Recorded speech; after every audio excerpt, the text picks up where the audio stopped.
Well, a very good evening to you on this 10th day of July 2023. This is Lookuptv and just in time for trending news on a day that the court has, of course, suspended the implementation of the Finance Act 2023 in a ruling by Justice Mugure Thande. Now, remember, you can watch this particular bulletin across all our social media platforms at Lookuptv on Instagram, Twitter, Facebook, and YouTube as well.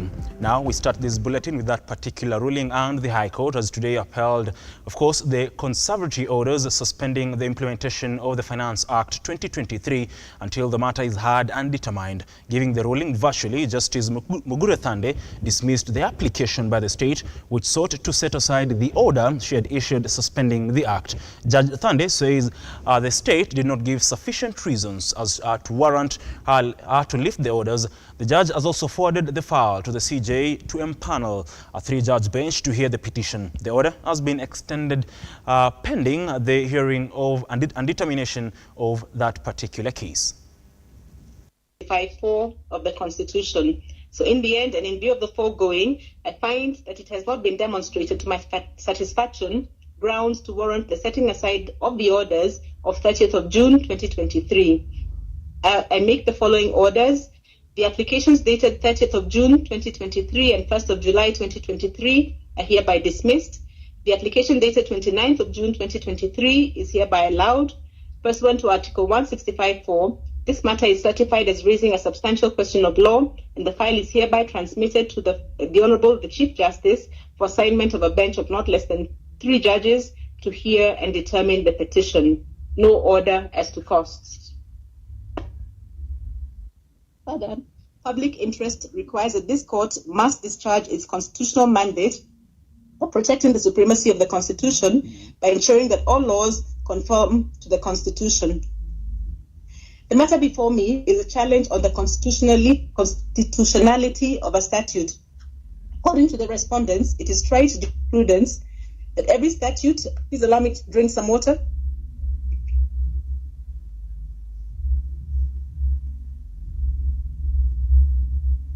Sorry about that. The matter before me is a challenge on the constitutionality of a statute. According to the respondents, it is trite jurisprudence that every statute enjoys. Moving forward, opposition leader Raila Odinga has continued with his veiled attacks at the government over the high cost of living. Odinga, who addressed a crowd at the Central Business District after boarding a matatu from his current residence, took a swipe at President RUTO over the implementation of the Finance Act while calling on his supporters to hand in their signatures to get President William Ruto out of office. Before boarding the matatu to CBD, Odinga walked from his current residence in solidarity against the high fuel prices. Wamechoka.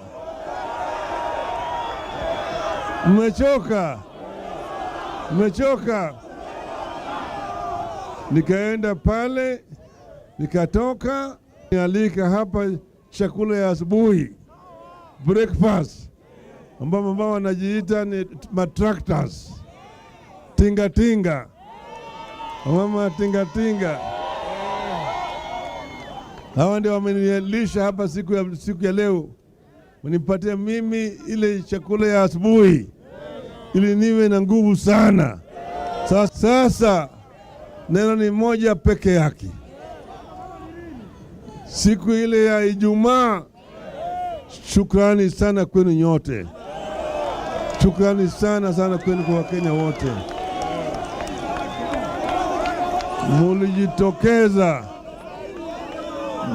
Mulijitokeza, mkaonyesha ujasiri, ukakamavu ya kusema nyinyi mko tayari, sio? Tukaja nao hapa mpaka hapa katika town. Pale ndio wakaanza kunipiga mimi risasi. Hapo yule jamaa. Pale yeye natoka. Kila mara yeye ananiwinda kama mnyama. Naambia yeye Mungu iko na sitarudi nyuma. Sasa tumesema siku ya Jumatano Jumatano. Mko tayari? Mko tayari? Tunafanya kila kitu, tunafanya na sababu.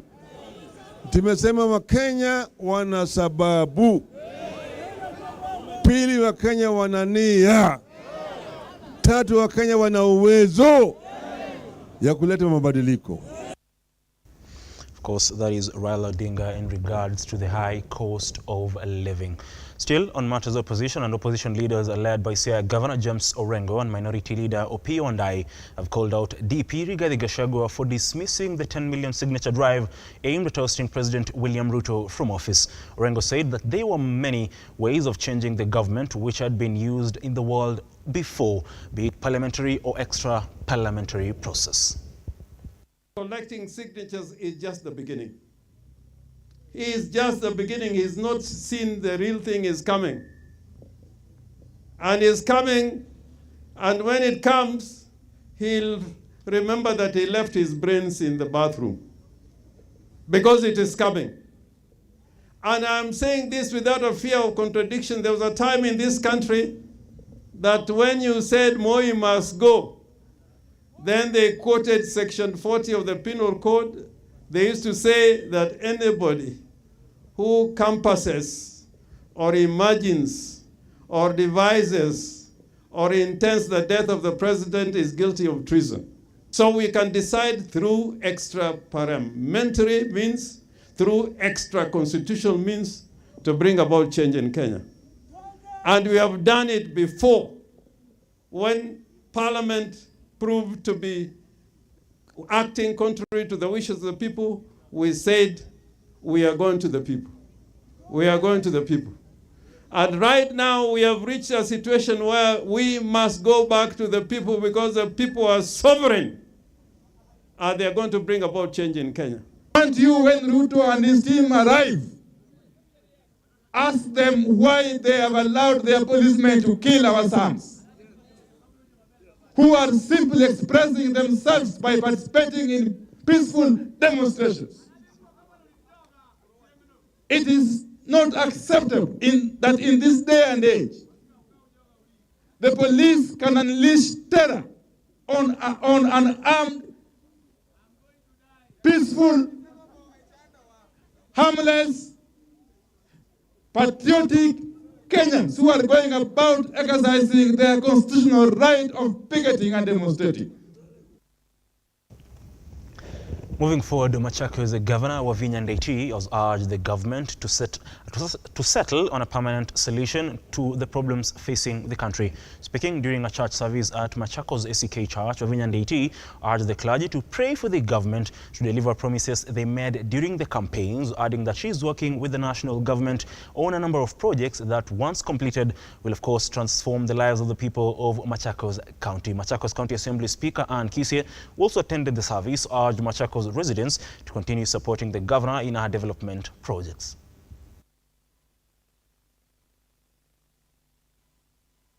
Tuko na shida mingi sana, na sio Kenya peke yake. The world, everybody is suffering. There is a lot of suffering in the world. Lakini sisi kama wa Kenya, si kwanza tujiring fence, tujiombe, ndio Mungu asikie maombi yetu, ndio Kenya yetu iweze kuendelea. Yeah? I keep on saying this, hao wengine ni wakubwa kutushinda, Kina Kalonzo, kina Raila, kina Ruto, kina Gachagua, hao wote ni wakubwa kutushinda. They are our bosses. But you know what we can do is to pray for them. Mimi nimesema for 5 years, for these first 5 years that I've been given a contract by the people of Machakos, I need to make sure at least kila mtu tumejaribu amepata cheti chake ile anaweza kupeleka kwa bank apate pesa na afanye kazi. Siasa iko na mambo mingi bwana. If you're working, of course you'll have people hitting you. Mtu hata akiumia mguu, niliumia mguu kwa sababu barabara ni ya Wavinya. Hata akifanya nini, Wavinya must attach to that. So it's okay. So we have the best governor, and I ask members of this county to support her in whatever ways we are doing, whatever ways she's doing.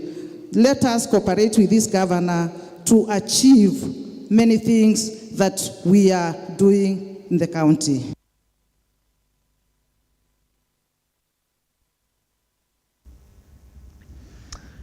The county government of Nakuru, in partnership with the Center for Agriculture and Bioscience International, has rolled out a campaign which seeks to reduce the risk of pesticides to stakeholders in the food value chain. Speaking during a non-farm training session for 30 farmers groups in Subukia Sub-County, Kabi Africa Deputy Director, that is Dr. Monica Kansime, said excessive misuse of pesticides leads to loss of biodiversity and is a threat to food safety.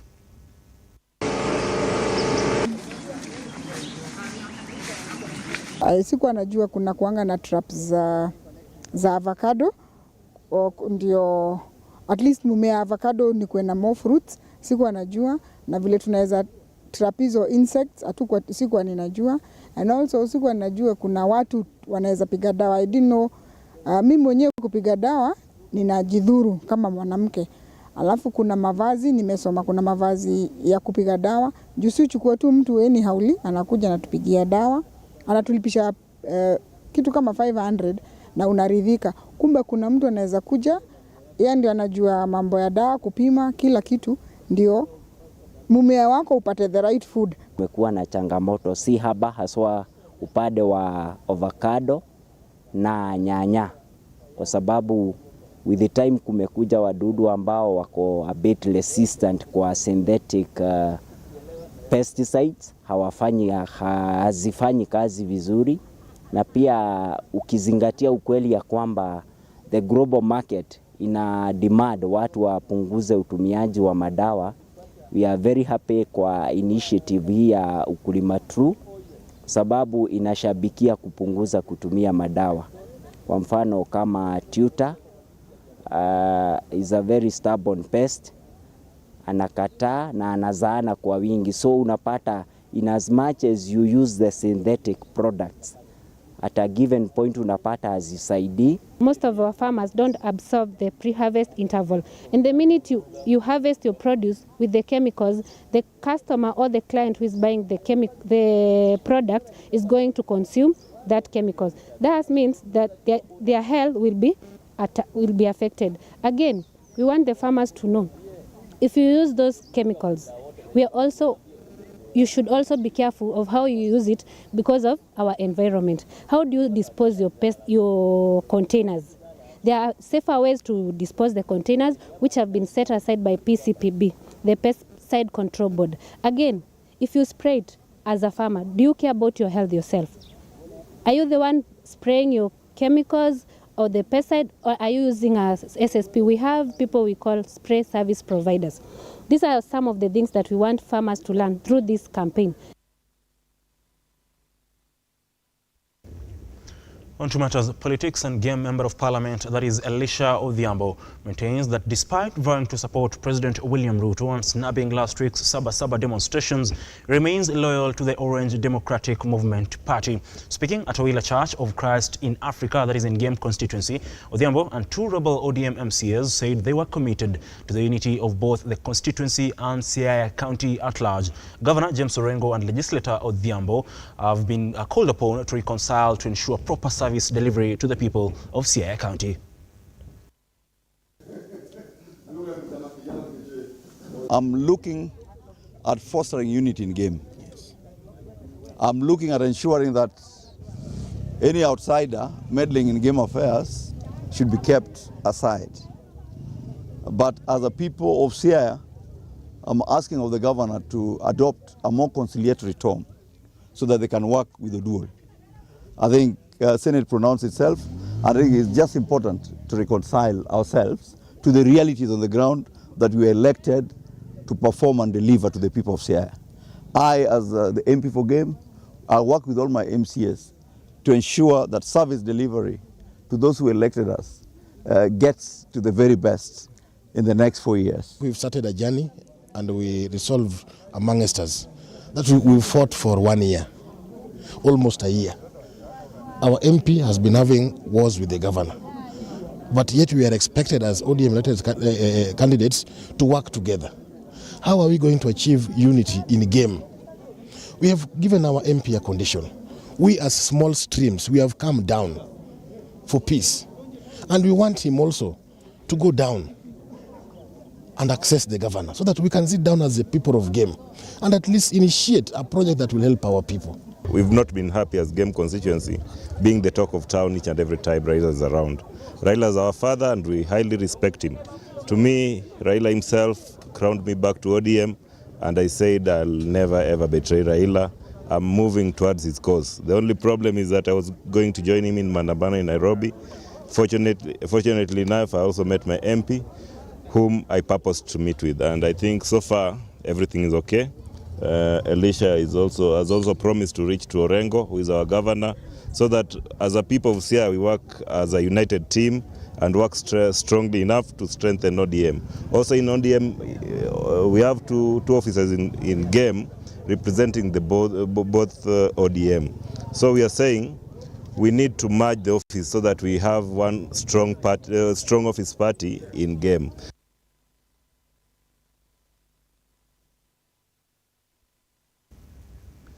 Time to get sporty, and Kabra's Sugar RFC won the Driftwood Sevens held in Mombasa County. The Kakamega-based outfit trounced Menengai Oilers from Nakuru by a score of 10 points to 7 in the finals. At the same time, KCB, who won the last weekend's circuit in Kisumu, finished in third place after defeating the Varsity Lads Strathmore Leos 29 points to 12. Kabra's Sugar were awarded 100,000 shillings for emerging winners in that circuit that is sponsored by betting and gaming company that is SportPesa. The focus now shifts to Prince Lu Sevens in Nakuru next weekend. SportPesa National Sevens Circuit takes a 3 weeks break. Then it will be back in Nakuru for the Prince Lu Sevens. And definitely this is the kind of entertainment that the fans can look for. And for me, it's to urge the fans to come and support the teams, and we see how it goes. Because as Kenya Rugby Union, this is where we pick up players for the Shujaa team. And you can see the boys working hard to at least to get that call up for them to represent the country. For me, mostly...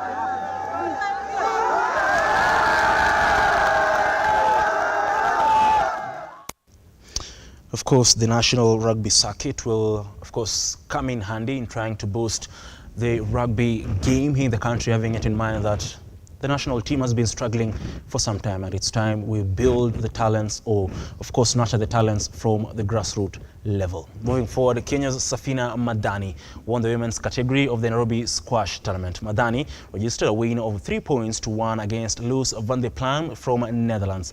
In the men's category, Amir Khalid of France defeated Kenya's James Dalidi 3 points to clinch victory.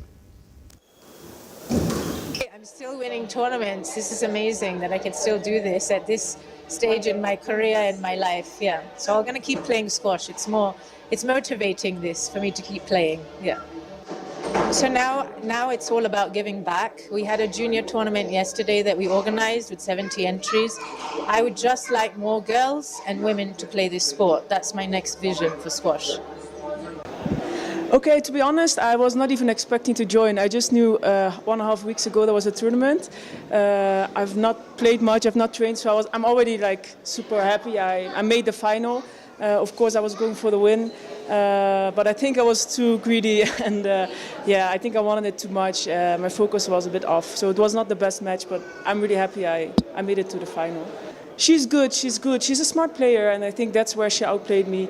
She knew where to hit the shots, and I wish I could have done the same, but not today, sadly. Yeah. And 7-4.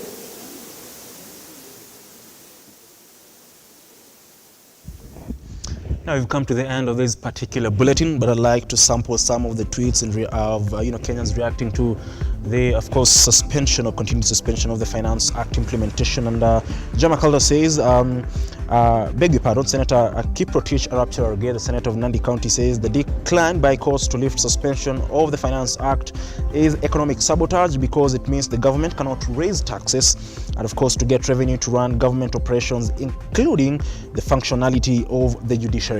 Lord Abraham Mutai says the High Court has declined to lift conservatory orders against the Finance Act 2023 and forwarded to the CJ, of course, to set up